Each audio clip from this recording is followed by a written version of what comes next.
Okay, while you're finding your seats, I will just briefly introduce our next speaker, Matteo Grasso, philosopher and computational neuroscience, working in the lab with Giulio Tononi, developing the integrated information theory. So now that we've gotten a general and broad background from Johan, I'd like to welcome Matteo to begin his talk, and then we are looking forward to the panel discussion afterwards.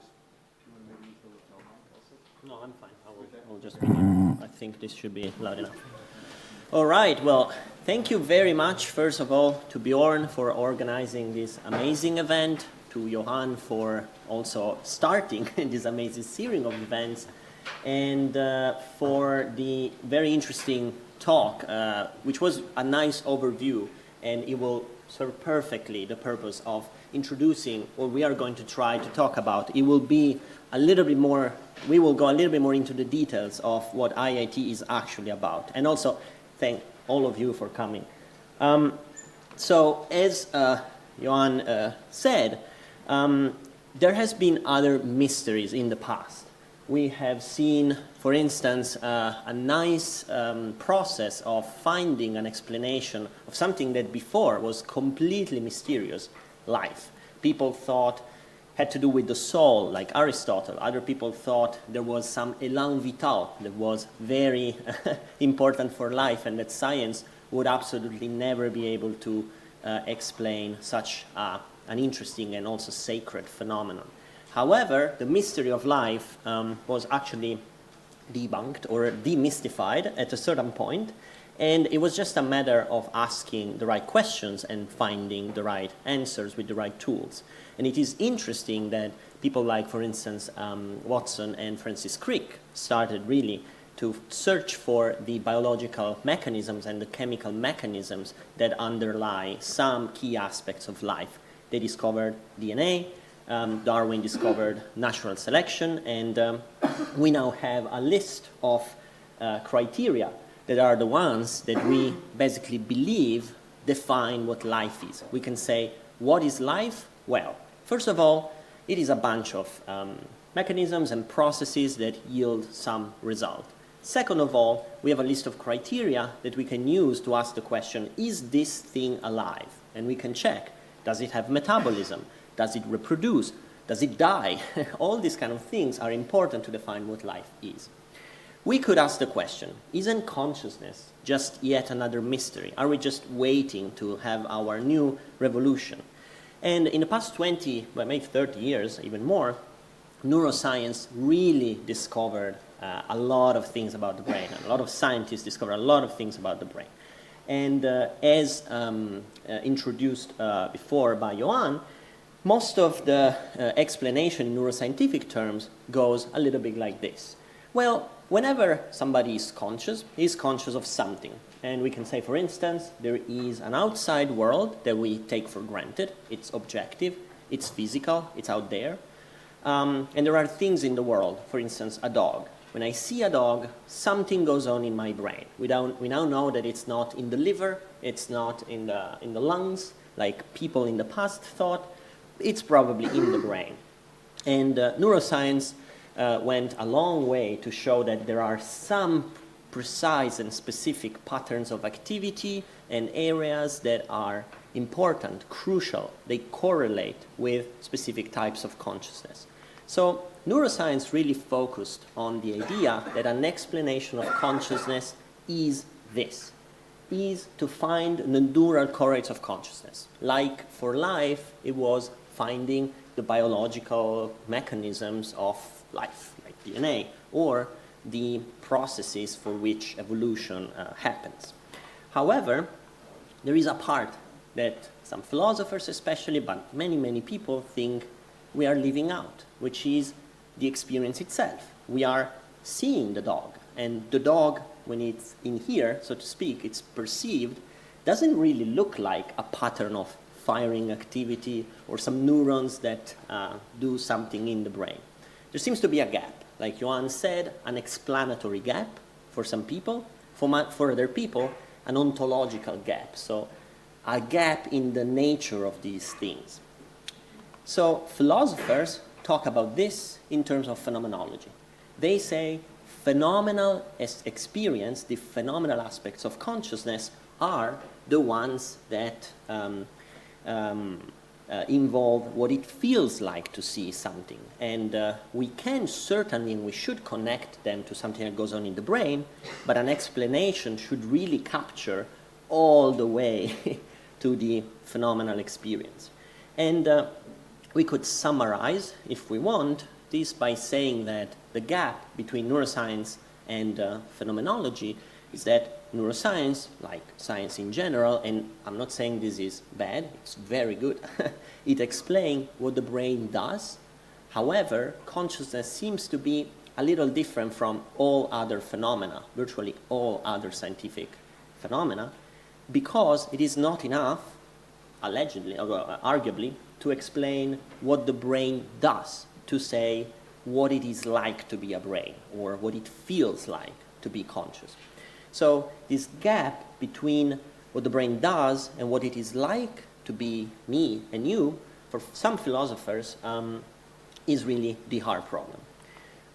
Most philosophers tried, most scientists, and also some philosophers like physicalist and materialist philosophers, tried to start from what the brain does and derive, deduce, induce, infer, study somehow what it is like to be a specific person. However, this is very hard. For some people like David Chalmers, it is impossible. This is specifically the hard problem of consciousness. How does the physical brain give rise to conscious experience? So the main problem here is that if we want to oversimplify, of course there were plenty of people trying to bridge in this gap. However, maybe a virtue of neuroscience is to focus on the brain, a virtue of phenomenology is to focus on experience, but a flaw of neuroscience is to not being able to tie the brain back to experience. And a flaw of some philosophers has been to focus on experience and not being able to tie it back to the brain. And a second problem that virtually, well, let's say most theories of the past have encountered is to try to bridge this gap by starting from the brain and squeezing out experience. So integrated information theory is, I'm trying to use a new approach for the ones of you who heard a lot about IIT, because as we said in the past, it is pretty hard to explain IIT.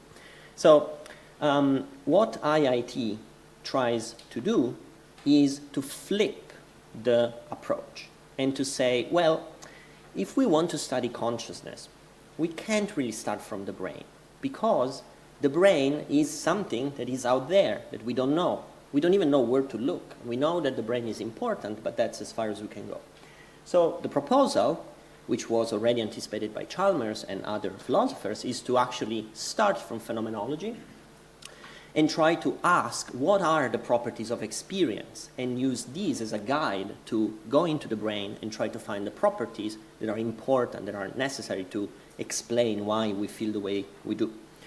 So the interesting thing is also that if you think about it, if we don't start from phenomenology, how could we even define what is the thing that we want to explain in the first place? We can look into the brain and we can say, oh, there are neurotransmitters. These are very interesting, but what is again the thing that I wanted to explain? We really have to start from the explanandum in philosophical terms.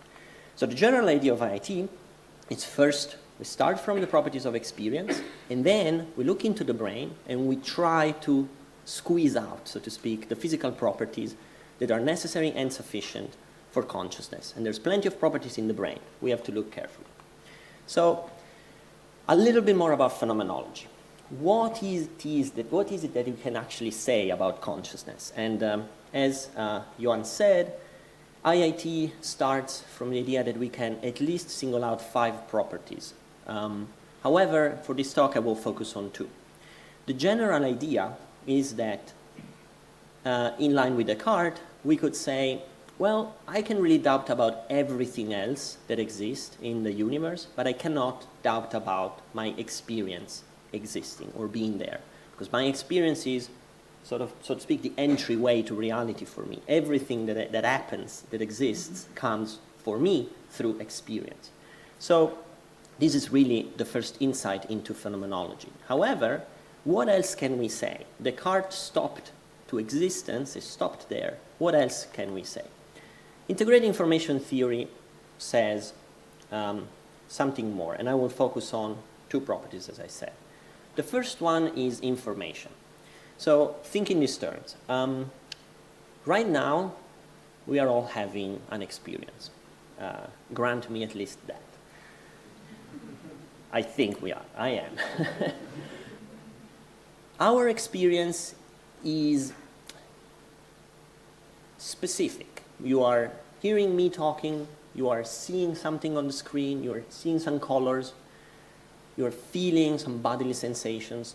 All these things are there, and they are very specific. You are not, for instance, feeling the taste of champagne. You wish you were maybe, but you're not, unfortunately, maybe later. And the fact that you could feel the taste of champagne says something about your experience. And the fact that you are not feeling the taste of champagne right now says something about what you are and what you could experience. So the idea of information is really that what an experience is very specific. It has a content that has some properties, and this content is, by virtue of what it is, important for consciousness as a whole, for what consciousness could be. So this is a first phenomenal property that IIT claims is true of every conceivable experience. Not now, but for the future, think about one single case in which you are having an experience that is not, that has not information, that doesn't satisfy these criteria. You can think about an experience in which you are perceiving nothing, but then in that moment you will have an experience of nothingness, of emptiness, or whatever. And if you find one, please email me, because that's very interesting. It will falsify the theory, so please do. A second important property is integration. As I said before, imagine what you're experiencing right now. You're looking at the screen, there's a left side and a right side. There's colors and shape. All these things are experienced somehow together. If you imagined an experience in which somehow the left side of the screen is experienced independently or in a disunified way from the right side of the screen, how could it even be one experience? It would be maybe the experience of two people, one looking on one side and the other one looking on the other side. But how can the same subject have an experience where all the content is not part of the same experience? It seems really weird. It seems inconceivable. This is a second property that IIT says it is essential and necessary for every experience. So if we go into the brain now, we can check what these two properties actually can translate to. What we say is, okay, my consciousness has information and it is integrated. Is there anything in the brain that matches these two properties? If there isn't, then probably the brain's not the right way to go. It's not the right place to look. So imagine we just have a simplified version of a brain in which we have just like 6 neurons and they are connected through connections.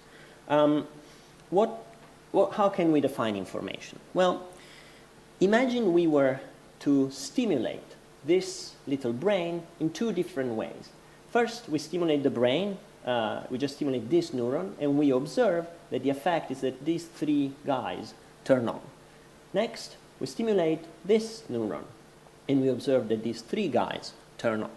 Well, this means that this system has differentiation, which is the other side of the coin of information. It means that every state of the system is informative because the system could be in different states. Like you're having the taste of coffee right now, in your experience, somehow is informative because you could be tasting champagne, but you're not. And in the brain, we know that differentiation is very important, as Johan mentioned. We know that, for instance, during epileptic seizures, very many different areas of the brain are behaving in a very stereotypical way. There is no variability. If we stimulate the brain in different areas during epileptic seizure, they all do sort of the same. And Bjørn will tell you more about this and how to use this to actually test the theory. Now consider what would happen if a system that we stimulated in two different locations behaved exactly in the same way. Well, then information would be low, and exactly like in epileptic seizures, the claim is consciousness will be low, because consciousness is related, at least, to information. So this is a good way to characterize information and to tie it to some properties in the brain. Now we can do the same with, information. Now we can do the same with integration. So imagine what it would mean to cut the connections of a system that is highly interconnected. Well, the effect of cutting these connections would really disrupt a lot the way in which each individual element is able to causally constrain and causally affect each other element. A system that has high integration would lose a massive amount of causal constraints if we were to disrupt connections and cut links. And we know that during wakefulness, when consciousness is at normal level, integration is also pretty good. Not extreme, because there is a balance between having a lot of integration and a little integration, but the brain, for sure, something that happens at the back of my brain, which is my visual cortex, will affect something that happens at the front of my brain, which are my frontal lobes, and it will go back and forth a lot of times in a very differentiated way. So think what it would mean for a system to have low integration. Well, it would mean that if I cut the system in many different ways, really nothing happens. There's no effect that cutting connections would have on the system. In this case, these elements would be causally isolated in any way. So if I cut, I don't observe any effect. And we know that some sort of disintegration or loss of integration happens when consciousness is low, for instance, in deep sleep, because there is a breakdown in what we call effective connectivity. So even though the connections are still in place, the neurotransmitters and the availability of neurotransmitters affects the way in which the neurons can actually causally interact with each other. So what is integrated information? Integrated information is putting these two things together. You take information, the ability of a system to react in a differentiated way with a lot of different states, and you also take integration, which means that the system cannot be cut in any way without affecting what the system is actually doing, the way in which the system causally constrains itself and all the parts causally constrain each other. So what is the proposal of IIT? How do we get to the explanatory tool that IIT wants to actually use to find the correspondence with experience? You have to do something that we call unfolding. And this is, you can think about it in terms of performing a sort of complete causal analysis of a system. You could think that this brain, that what the brain is just this, I can count them, but n connections and these 6 units and what the units are. However, if you start perturbing the brain in all possible ways, and you start cutting the brain in all possible ways, you start realizing that by perturbing in all possible ways and cutting in all possible ways, you have a complete picture of what the causal constraints in the brain are. And independently from what is the observed behavior of the brain, you understand that that object has some causal properties that are intrinsic to it, and you can actually represent in a mathematical way. In the mathematical way to represent the complete causal profile of an object is what we call a cause-effect structure. Now, there's different representations of cause-effect structures, and it's very hard because it's a multi-dimensional, mathematical, crazy object that really hardly fit on any screen, and we are also able to compute cause-effect structure for very small models right now. So IIT, for the ones who read about IIT in the past, has focused so far on a sort of heuristics. You can imagine what would happen if we weighted the cause-effect structure on a little scale and we would just check how big it is or how heavy it is. And we would summarize this value in a single number that in the past, well, still now, it's called phi. Well, this is the approach that IT took so far, trying to quantify, so to speak, and for what that can mean, consciousness in one number, to tell us, well, this system is conscious or this system is not. This system is awake or this system, this brain, is asleep. Consciousness is high or low. However, the very promising, in my opinion, avenue of research of IIT is to try to really explain what it feels like to be in a specific state. And clearly a number is not enough. So what IIT proposes, the core, if there was one message that I would like you to take home today, is really this, that IIT is about a hypothesis. It's about the fact that there should be a mapping between the structure of experience and the cause-effect structure, which is this mathematical object that unfolds a substrate, meaning it represents not only what the substrate does, but what the substrate is. What are all the causal constraints between the single parts of the substrate? So this is tough. However, the idea of IIT is that maybe this approach can actually bridge the gap we were talking about. We know that if we try to connect directly the structure of experience, which is just that complicated thing but colorful,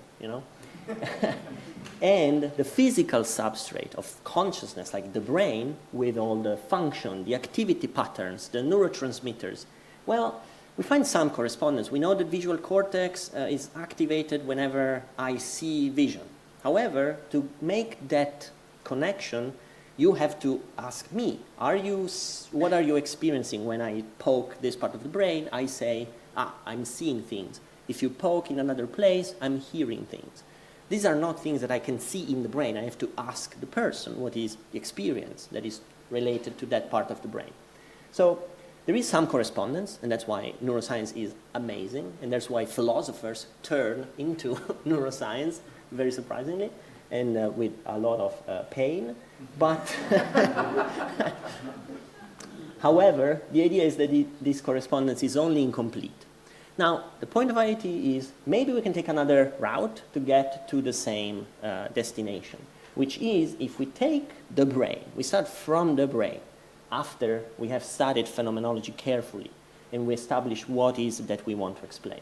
If we took the brain and unfolded the brain into the cause-effect structure, again, the set of all the causal constraints that are going on in the brain, and we studied these objects, then maybe, this is the hypothesis, we will find a one-to-one mapping between the structure of experience and the structure of the cause-effect structure, the cause-effect structure. Does this mean that we can read inside the cause-effect structure that it feels like something? Well, this is maybe a question for the panel discussion, because remember, we started from phenomenology. We're not trying to say that my experience is just a bunch of neurons interacting causally. My experience is this. I cannot do anything else but point and ask you to do the same. Imagine what you're experiencing right now, and that's it. However, there is a way to explain it scientifically, in a sense, because we can have this mapping that allows us to predict what it feels like to be a system based on the cause-effect structure, based on the fact that we got the cause-effect structure from our experience. This maybe was a little convoluted, but anyway, I think you get the point. Okay, so what does IIT propose? How much time I have? Okay, cool, because I think this started in a weird way. Okay. So how can we actually explain a content of experience, such as the taste of coffee, or seeing the color blue, or love? Well, IIT, to put it in simple terms, has really a recipe that is in 3 easy steps. So first of all, you start from phenomenology, you introspect, and you think, my experience has 5 modalities, or more. One of them is pain or color. What does it feel like to be in pain, or what does it feel like to see color? I can talk about it. I can introspect and try to talk about it and ask each of you, and if we agree, well, we are like, okay, well, this seems to be what it feels like to see color for many people. So this is what we should explain. Then what we should do, the second step, which is the original step, I think, it's to take the substrate, in this case, the neural substrate of consciousness, the brain, something that without neuroscience we wouldn't know, it's there. However, we should really do this unfolding. We should really study the cause-effect structure, try to model it, because we can't start cutting brains in any possible way. That would be very disruptive. We should model it and study all its causal properties. And then finally, once we have the cause-effect structure, we should try to check whether the mapping holds, whether we can find properties of the experience that map to properties of the cause-effect structure and the other way around. So this is what an explanation of a content of experience looks like for IIT. It's just this, 3 steps, voila, that's done. It sounds very easy, right? Well, of course it's not, but conceptually, I think it is very important to think that at least something like this might work. So how are we doing? What are we doing? Why are we here? I think IIT, we could say that there are 3 main types of projects that have been investigated and are going on right now, and we have in our agenda for the future. So the first one is to explain visual space, before color, before pain. I know these are the most interesting ones, and love, of course. Visual space is something that maybe we could really tackle, and indeed, we had done that. There are the first results that have been published on an explanation of visual space, which I will talk about in 1 minute. Works that are in progress are the attempt to characterize other contents of experience, such as, well, when I see visual space, I'm having a spatial experience, if I, of course, I have vision. I can see that there are objects. I can see that there are faces, and faces are not just a bundle of low-level features such as contours. They are objects that are salient. I can see faces in clouds, and they have an emotional, of course, effect. So this is definitely, object recognition is something that we have studied through the neuroscience, and we know from phenomenology, and we are trying, I'm personally trying to work on this project. Second, we are trying, of course, in the best Kantian tradition, after space, we want to try to tackle time. What does it feel like experience somehow flows? Why there is a continuity in experience? Why there's moments that come one after the other? And this is another work in progress. Finally, we would like to tackle in the future some problems that are a little bit harder, such as color and pain. They are the most interesting ones. However, for visual space, phenomenal time, and object cognition, we have some ideas of the neural correlates of these contents of experience. We know something about the brain. We know where to look. For color and pain, we know something, but maybe not enough for now. But this is very exciting, and it's really not in the far future. So you said, okay, I said, yeah, this is all nice and promising, and we will do this in the future. However, what do we have right now? Well, I'm very excited, honestly, because as a philosopher, I always wished IIT proposed something tangible, something that really tried to show me that this is not just some nice words, but it is actually something that can work. And in 2019, in November, the first paper that tried to do exactly what I said has been published. It is a paper on visual space, and it tries to do basically this. Consider your experience of looking at the night sky. You are seeing stars, you are probably seeing clouds, you are seeing constellations, but let's forget about that. Let's imagine you're just seeing space. You're just seeing a vast expanse of darkness. And it's not even dark. Forget about color. It's just this extended thing that even if you close your eyes, you kind of have the impression that it's sort of still there. You can still single out, well, there's a left and a right. There's a, I could by attending to it, but also by imagining doing things with it, I could single out this portion of the space. And I could imagine that it is included in other portion. You can do all this kind of sort of phenomenal reasoning. Well, so start from this characterization of your phenomenal space. And what the paper tries to do is to say, well, let's do the little circle, explanatory circle that I introduced. What do we know about the brain? What do we know about the neural correlates of the experience of space? Well, we know that visual cortex is organized in such a way, for instance, that some grids that reflect the topographic map of the retina elaborate the inputs that come from the retina.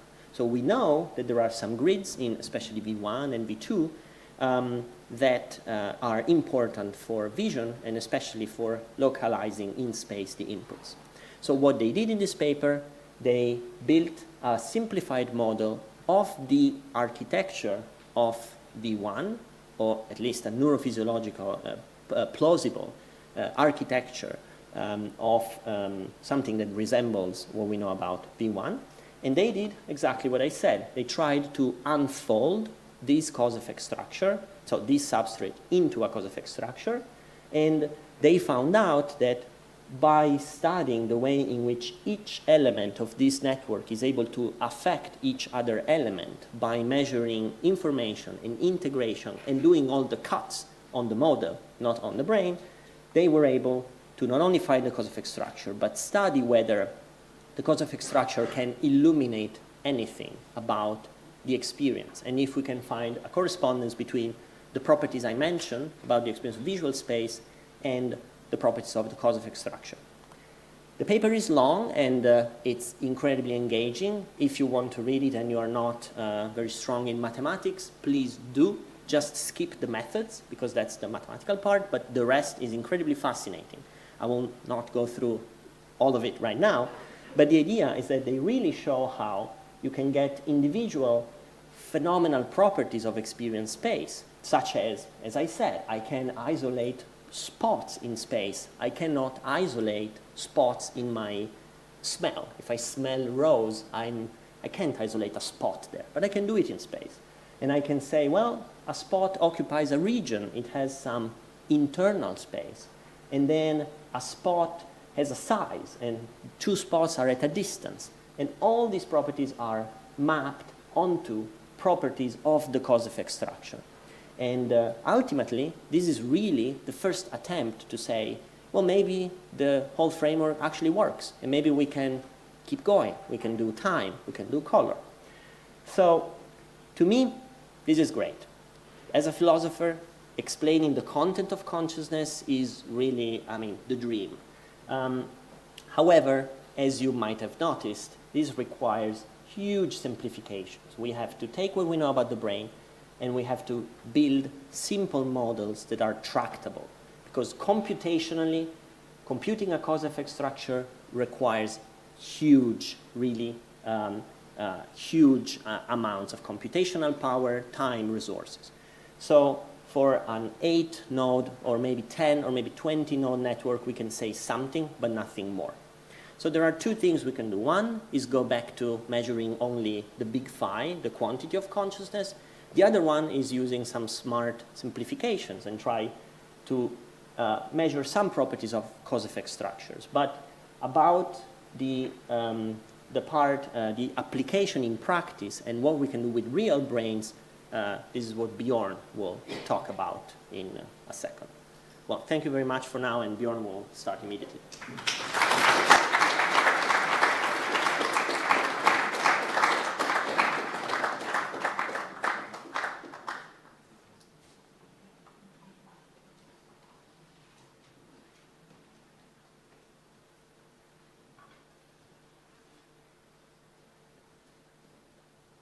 Well, thanks a lot, Matteo. That was great. I hope you all enjoyed it. I know I did. And as Matteo introduced very briefly, I will be talking about what I call real-world applications of IIT. My name is Bjørn. I work both here in Oslo and in Wisconsin together with Matteo. on different aspects of consciousness, particularly interested in applying theories of consciousness in practical applications. So as Matteo alluded to or talked about quite a bit, is that within the integrated information theory there is has been developed this mathematical formalism or this framework partially in order to be able to apply the theory. This mathematical framework tries to quantify, that is to set or put a set of numbers on the particular way that it feels to be a particular system. So in a similar way that geometry tries to set numbers and labels and lengths and angles or use those things in order to characterize a geometrical figure, this IIT framework tries to set labels and use numbers and so on to try to characterize conscious experience. Okay, so how can we do this and use this for something practical? Well, we could, hope for some sort of a consciousness meter or a qualia scope that lets us quantify consciousness, both the quality and quantity of consciousness, using the theory. So what this would mean is that you'd have to unfold the full cause-effect structure of the brain in a particular state in order to, for example, answer questions like, is this non-communicating patient feeling pain? Or what is it like to be a bat? Or do you see red in the same way that I see red? So these are all questions that you could potentially or hopefully answer if you had a fully functional qualia scope. We don't, but we can try to get there. So let's do an example like Matteo did. Imagine that you are, instead of the sunset, just think about your experience right here and right now. It has a lot of different properties. You are probably seeing me, you are hearing my voice, maybe you're feeling tired, maybe you're feeling the seat under your behind, or at least maybe after I said it you are. And there is a whole bunch of different properties, phenomenal properties of your experience. Now, in IIT, these, like Matteo said, all the properties of this experience need to be mapped one-to-one with this cause-effect structure of whatever the substrate of that experience is. And I think this kind of slide, again, just to reiterate, shows the approach of IIT quite well. So you start with the phenomenology up in the top left corner, and then you use the evidence that we have that the brain is likely to be the substrate of that phenomenology or that experience. And then from the brain, we use all the knowledge we have from science, or as much as we have, and measurements that we can do of the brain in order to create a causal structure. We try to understand what are the different elements that are important for the causal interactions in the brain. From this model, the causal model of the brain, we unfold the cause-effect structure, or CES for short, characterizing fully what that causal model actually is, in a sense, like the full set of causal interactions within that system. And then we have to validate the cause-effect structure against the experience to see if all the properties that we had originally in our phenomenology are also present in the cause-effect structure. This is a way to test whether the notions and ideas that underpin IIT are correct. However, it's not enough to make a qualia scope. So in order to make a qualia scope, you'd have to take away the starting from the phenomenology part and then mapping it onto. What I would like to do is to come up to you with my qualia scope, point it to your brain, and get the causal model, unfold the causal structure, and be able to infer or predict what exactly it is that you're experiencing without having to ask you first. But in order to get there, I would ask you if I could do it, but sorry. But, however, we're not there yet. We don't have this qualia scope. There are many reasons for this. So we have to continue the validation process to see first whether the system that we have in place works at all before we can start to trust this inference pathway. We have to first check whether the validation works. There are many reasons why we can't do it. First of all, we don't have enough knowledge to completely model the causal or make a causal model of the brain. There's just too much stuff going on. There are too many interactions, too many nodes in the neurons and all these things. So we need to do more science. Also, we just can't unfold the cause-effect structure, even if we had the model. It's just too big. The maths are too difficult, computational power we have is too limited, and so on. So we need to try to measure the brain activity and make some approximations to approximate these cause-effect structure properties and hope that we can get something from there. So instead of trying to characterize completely what it is like to be you at any given moment, as Matteo alluded to, we could start by asking whether or not there is anything at all it is like to be you and deal with the qualities later. So can we simplify in any ways? And this is where this measure phi comes in, that has gotten a lot of attention and that a lot of people, including people from IIT, has talked a lot about for the last decade. This is a measure that kind of tries to summarize what the cause-effect structure is as a whole. If you go back to the analogy with geometry, you could say that if the shape and all the angles and side lengths of a geometrical figure is similar to the cause-effect structure, then maybe a measure such as the volume of the figure is similar to what the phi is. So it's like a summary statistic of the whole figure. However, the problem is this phi value requires that you first unfold the full cause-effect structure in order to get it. So even though the number itself seems simpler, you need to do all the same math. So it's also not possible for us to do. The best we can do is maybe using a 10-node or unfolding the cause-effect structure and calculating phi for something like a 10-node system using a modern computer, and that's just not quite enough. So the answer is no, we can't simply phi and get on with it. So just to tell you a little bit more about the infeasibility of this, so we can do a 10-node network on a normal everyday computer. However, if we took the best supercomputer and let it run for approximately the lifetime of the universe, we could maybe calculate the phi for a 20-node network. So if we double the size of the network, I don't even know how to, you have to wait for a long time to get the number. And if you then, in addition,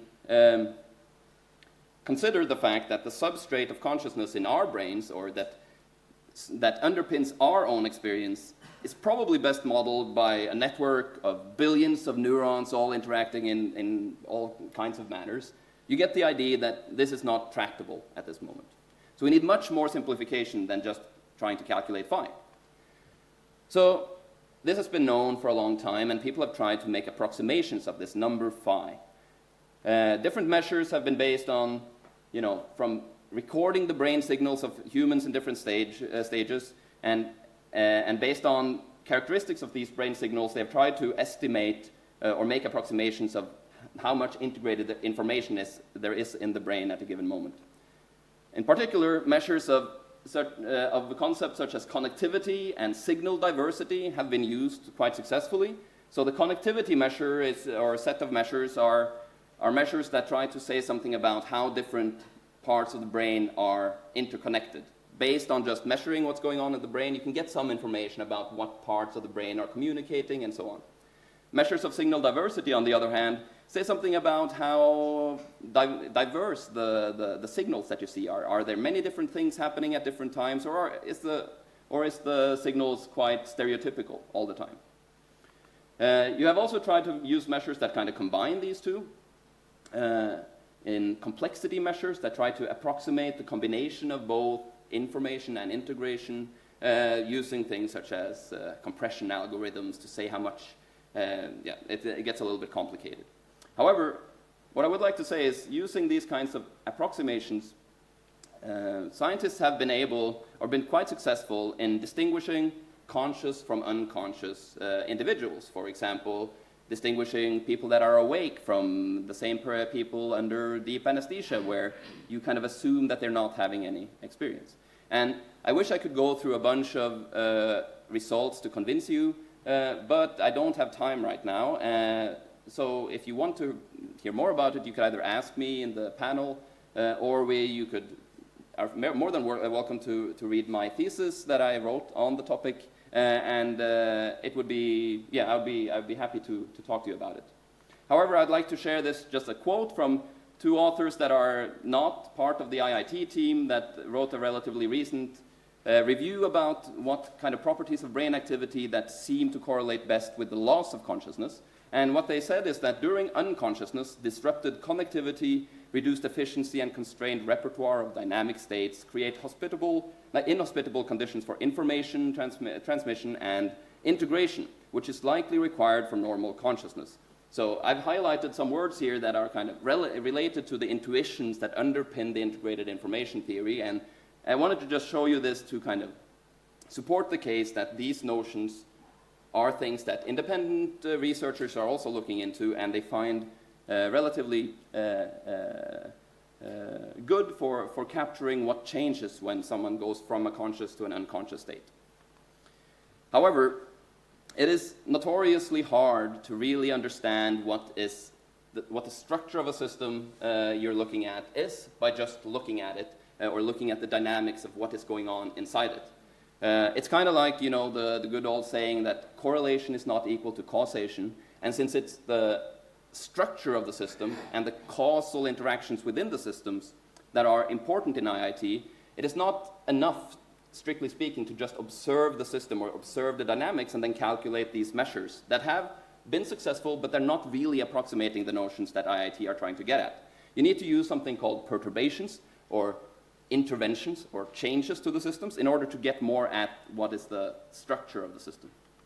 So we can use this figure to try to explain what a so-called perturbational approach can do for us.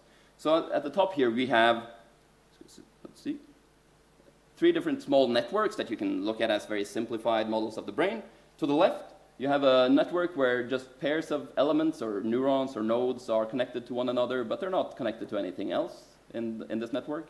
On the right, you have a highly connected brain, so to speak, where everything is connected to everything else. And in the middle, you have something in between. This little red lightning bolt indicates a perturbation. It's going to happen, and we're going to look at what happens in the different networks. So in the first network, what happens when you stimulate up here, you get a little activation in the neighboring network, and then you maybe have some activity going back and forth, and then in the end, then kind of the nodes get tired of firing, and the activity dies out. If you go and look at what happens on the right side here, you activate this neuron, and it kind of is connected to everything, so everything activates, and then everything gets tired, and it dies out. If you go to the middle one, you activate this node up here. Anything that it's connected to gets activated, and then anything that those are again connected to gets activated, and so on and so forth for a long while. And since it's not the same set of elements that are always firing, but there are different elements that are firing around in different regions, this activity can keep going, and it's kind of diverse and interesting to look at. Now, if you were to take this analogy of this being a brain further and record some like brain or EEG-like signals related to this kind of activation, you would get something like these 3 examples. So if there are each of these lines indicate a recording from something near each of these dots in the brain models. And when you stimulate in the first example, you get a short bump indicating this activity in these 2 this region here, and then it dies out, but there's nothing happening in the rest of the brain. On the other side, you get a bump across a global response, but it's the same everywhere. In the middle, you get the diverse response that happens, that is complex. And what this, let's see, there. It's very small writing, but what it says up here is that these sorts of responses can help us understand a little bit more about, or help us infer that there is low integration in this network. There's a few things that are connected together. There's a loss of information or low information in this kind of network, and there is a bit of both integration and information in this kind of network, just by looking at what's happening on the outside. But the crucial part is that you need this perturbation. So, in the real brain, in the humans, people have done this kind of thing, and instead of the little red lightning bolt, they use magnetic stimulation to activate a small region of the brain. And what they did in this particular study reported in 2010, they used this TMS approach, this stimulation of a small region of the brain, both in healthy participants that underwent anesthesia, general anesthesia, narkose. And they compared the response that they got from the brain to the same people before they underwent anesthesia, and look at the response in the brain then. And what you see is a huge difference in the response. So here you have something more similar to this one, or maybe this one, a simple homogeneous response that is kind of localized around the region. The little white cross is where the stimulation happened, localized around the region where the stimulation occurred. However, in the wakefulness case, when you stimulate, you see a long-lasting response that kind of, if you look at the inferred activity in the brain, it kind of bounces around in different regions of the brain.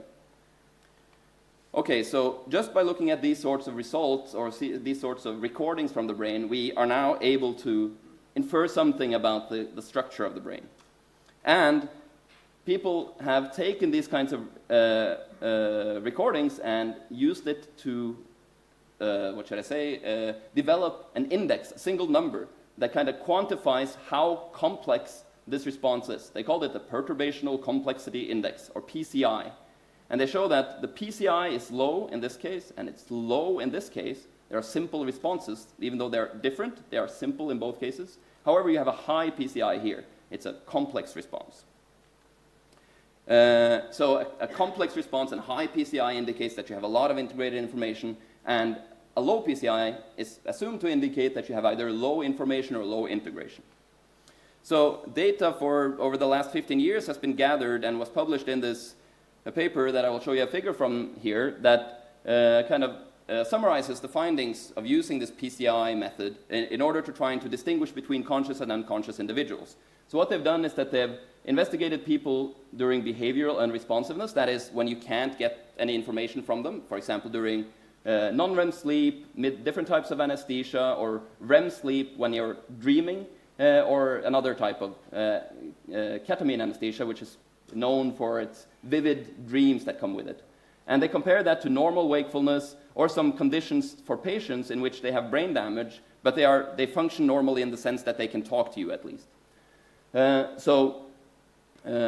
then they group these conditions, or the people in these conditions, into whether they had no report of experience, meaning that they told you that they had no experience during the measurements, whether they had a delayed report, meaning that when you woke them up, or when they woke up, they told you that they had vivid dreams and they were experiencing things, even though they couldn't communicate at the time.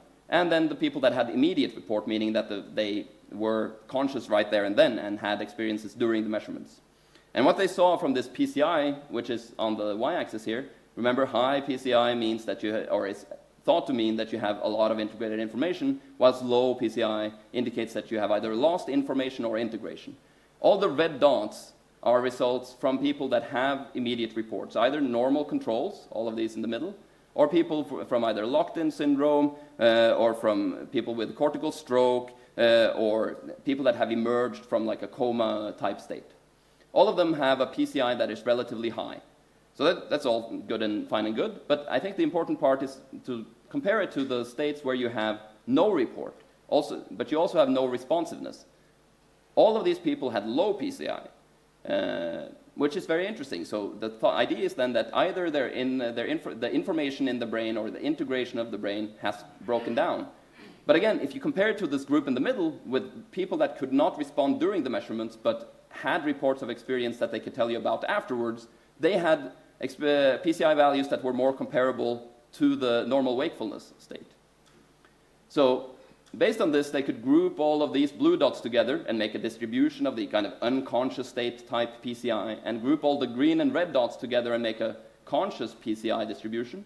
And they see that there is a cutoff here, that kind of where all the PCI values are below it if you had no report of experience, and all the PCI values of people that had reports are above it.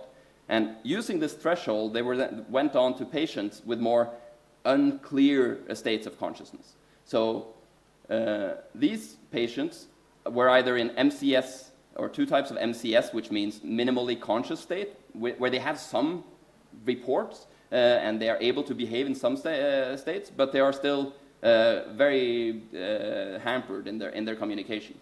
Compare that to the so-called vegetative state, or unresponsive wakefulness syndrome, where people are sleeping and awake, but you can't establish communication with them.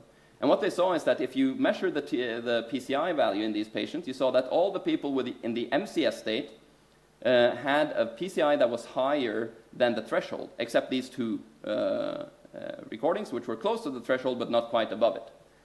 However, in the VS state, in which it looks like they're unresponsive, but you don't really know whether they're experiencing anything or not, approximately 60% were below the threshold, more similar to the people in propofol anesthesia and non-REM sleep that didn't report any dreams, while there were a subset, approximately 30%, that scored above the threshold and were more similar to the normal wakefulness people, the people that reported immediately or after being woken up that they had experiences. Oops, I'm sorry, I'm going over time, but I'm almost done. The results are summarized again here, showing that all the people with the red dots are people with immediate reports, blue dots are people in unconscious states or apparent unconscious states, and these more faded dots are people where you don't really know, but you have some behavioral reports. And it is, I think, doing remarkably well in separating conscious from unconscious individuals, and it seems also promising in order to help us stratify patients in situations where we don't actually know, so we should be extra careful. Okay, so this is all well and good, and it seems reasonably nice, but do these measure even test IIT? So I've said that, first of all, this PCI is kind of a proxy of phi, which is just a summary of this cause-effect structure. So does it really, whether or not it fails, can it really tell us whether or not the IIT is correct? I don't really know. I think we need to mature the theory much more and use the tools of the theory itself in order to get clear answers. But I think it gives some support, lends some evidence to the idea that at least the intuitions underpinning the theory are decent. And for what it's worth, I also think that this kind of evidence is by far the strongest we have for any theory that has been suggested so far. So that so even though it's not definitive and you can't really prove a theory, this is by far the strongest support that I know of. Yes. So just to sum up, I would like to say that the full IIT approach is not practically applicable to humans yet, and we do not have a fully functional qualia scope or consciousness meter. However, the proxy measures for phi are promising candidates for such a consciousness meter. They're not promising for the qualia scope because they just capture the number, not the full structure of the cause-effect structure. However, like I mentioned just briefly, the proxies are not that well suited for definitive testing or validation of IIT, but they do yield some support to the intuitions behind it. So that was all I had to say. I would love to talk more about these things in the panel. For now, to get that to be as interesting as possible for you guys, please submit or vote for the questions that you're interested in using Slido. And also, I would like to encourage you guys to help us out and take this 5-minute survey using this link or just scanning this QR code and doing the survey that we have made. It would help us out a lot, and it would allow us to better communicate the theory in the future. So that was all I had to say, so thank you very much for your attention. Please take a break, and I hope to see you all back here for the panel discussion. How long the break? 10 minutes. Okay.